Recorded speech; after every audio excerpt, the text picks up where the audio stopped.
bottom of the long descent, Trevor's black Homburg just getting off and heading for the Circle Line in the direction of Baker Street, where Liz worked. Now what? Suddenly, Tom's desire not to be spotted turned into a need to follow Spencer, at least until he could be sure this was no more than a coincidence. Liz had said enough about her husband's suspicions to worry him. As Tom reached the platform, he heard a train, and looking down the tunnel, he saw its headlamps. When he turned, there was Trevor, well along in the middle of the platform, still reading his paper. Then it happened. In a matter of seconds, no more. The train began to slow as it entered the station. Trevor Spencer looked up towards the train, saw Tom watching him, and dropped his newspaper. Suddenly, a man darted out and pushed Trevor onto the tracks just in front of the still rapidly moving train. Trevor's assailant could not have timed it better.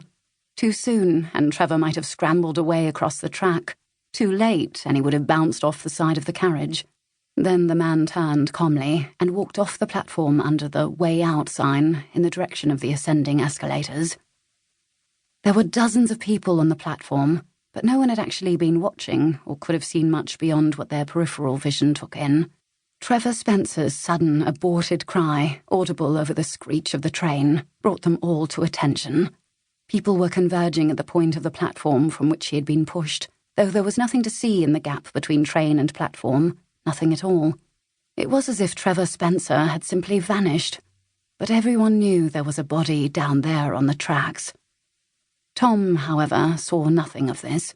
The instant after Trevor recognized him, 75 feet or so down the platform, the instant Trevor disappeared beneath the train, the instant the murderer calmly began walking towards the "Way Out" sign at the end of the platform, that was the moment Tom began to run in an urgent attempt to apprehend the man. Arriving at the base of the long upward escalator, he could see no one hurrying, and no one even resembling the killer. He turned and looked down the corridors to the other lines. There were 5 at the combined Paddington and Edgware road stations, each adorned by the identical advert for Bovril. If Trevor's killer wasn't in sight, it was hopeless. So, Tom thought, I need to find a policeman and tell him what I saw. But what had he seen? All he could describe was the colour of the man's coat, and that he wore a hat pulled down in a way that covered most of his face. That wouldn't help much. What would you say to a policeman anyway? You knew the victim, you were conducting an affair with his wife. He might have discovered we were to meet in London and intended to confront us. And then Tom began to feel an icy sweat. Why don't you just tell the police you actually cooked up this very murder in your head 3 months ago? The platform was the worst place he could be. How to escape? The cramp in his stomach made rational thought difficult. He began to walk back to the Circle Line platform he had come from. Before he had taken 5 steps, he realized that there would be no trains at that platform till the body was recovered. Instead, he turned towards the Hammersmith line and began walking briskly down the passageway. When he reached the first landing of steps, he again stopped. Wiping the cold sweat from his brow, he unbuttoned his topcoat, one that he now realized looked rather like that of Trevor's assailant, as did his hat. He loosened his tie and took a deep breath. How can I reach Liz? Should I even try to reach her? He looked at his watch. Would she still be at her office? If I call, her assistant will answer. Then her assistant would know. Know what? Know about us? She already does. She'll know something is wrong.